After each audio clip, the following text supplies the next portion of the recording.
So as we roll into the weekend, my fellow agents, I wanted to show you a build that I was using in one of my XP farming videos a while back, and some of you reached out asking if I would show you what the build was, and that's exactly what I'm doing today. Now you can tell by the title, this is based around the SMG Lady Death and the Ninja Bike backpack, and if you do not have those items, I will show you another variation at the very end that you can use in the meantime. Now in full transparency, the family and I are heading to the movies. Actually, it's myself, my daughter, and 6 of her friends, so this could go one of two ways. We'll see what happens, but I'm going to talk very quickly, go over the build, and then show you some footage at the end. So as always, we're starting with a specialization, and as you can see, I'm using Gunner for the typical reasons. You're going to get that armor on kill, you get a reload speed increase, you get a rate of fire increase as well, plus with this specialization, it does give you access to the Banshee Pulse, and depending on what I'm doing in the game, I do like having the ability to switch to that on the fly if I want to. And remember, regardless of which specialization you choose, always have the proper weapons activated in your weapon skill tree. That way you get a 15% weapon damage bonus regardless of which one you're using. Needless to say, my primary for this build is Lady Death. It is a monster of an SMG and insanely fun to use. Now if you do not have this weapon, you can use the Dark Winter or the Apartment as I highlighted before, and if you don't have any of those, you can use a regular Vector with a Talent Close and Personal that absolutely melts enemies as well. Now with this weapon, what makes it so effective is its Talent Breathe Free. When moving, gain 4 stacks per second or 8 stacks of sprinting, up to 32 stacks total. Each round fired is going to consume a stack, amplifying damage by 75%, and not only that, kills grant 20% movement speed for 10 seconds, which is insanely fun. I mean, you were just ripping around all over the place. And in my opinion, and please let me know what you think in the comments section down below, this is definitely one of those weapons in the game that is worth the grind to pick up. Now my secondary is an ACS-12, and as you can see, I'm using the Talent Close and Personal, which I mentioned a moment ago, and with that talent, killing a target within 7 meters grants 30% weapon damage for 10 seconds, which is a lifetime in this game. And it also coincides with the gear set that we're using. Now moving on to the gear itself, you can see I'm using 3 Hunter's Fury, 1 Sokolov, 1 Walker, and Harris, but we're going to start with the bag, which is the Ninja Bike. And as most of you know by now, with this talent Resourceful, it slots in with any equipped gear set and or brand set item to fulfill a requirement towards unlocking a gear set bonus, can unlock bonuses from multiple sets simultaneously. And for those of you that may not know, you'll see how it works out. So even though I'm only using 3 pieces of Hunter's Fury, you see I get that 4-piece bonus, which is Apex Predator, which is the entire point of running this gear set. Now with that, enemies within 15 meters receive a debuff, amplifying your weapon damage against them by 20%.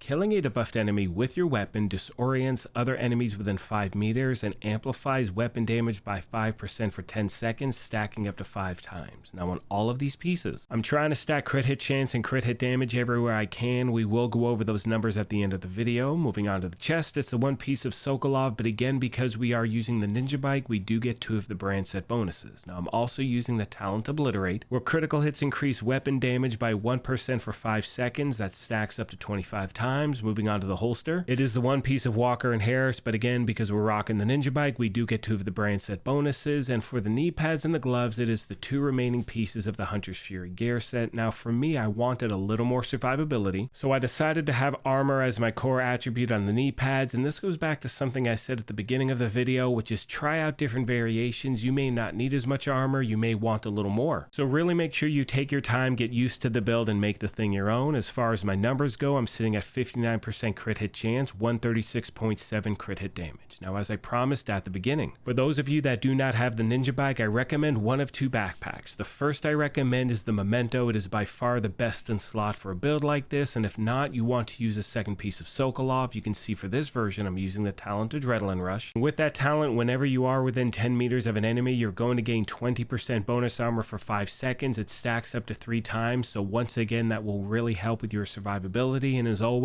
if you have any questions, comments, or feedback, please let me know and I will do my best to get back to you as quick as I can. Most of you know by now that one of my favorite aspects about putting these build videos together is the family that we have here at the channel. So if you have any tips or tricks you want to pass along to new and returning players, please let me know, as the main goal is to help out as many people as we can. On that note, I'll leave you with some gameplay footage. I'm heading to the movie with 7 teenagers. Please pray for me, my fellow agents, and as I mention at the end of every one of these, if you happen to be new here, feel free to hit that subscribe or join button. If you enjoyed this, you could hit that like button as well, but most importantly, take care of yourselves, be kind to each other, and we will talk to you soon.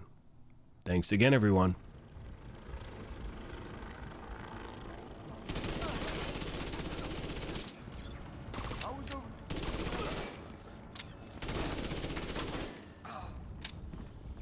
main holding area is downstairs. Get moving.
Looks like you got True Sun's reinforcements headed your way.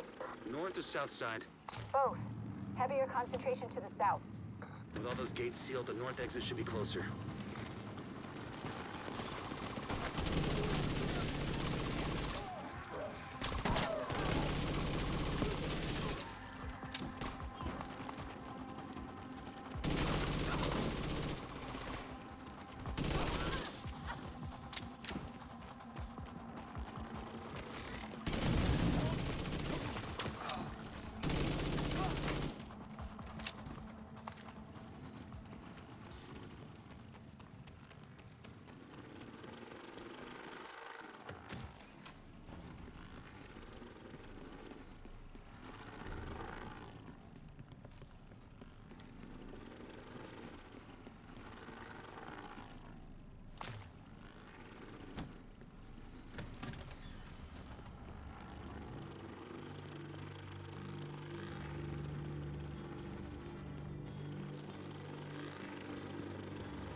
No more contacts. All clear. You just recovered intel that's going to be a whole lot of help to Odessa in the short term, but to all of us in the long run. You also effectively put this hellhole out of commission.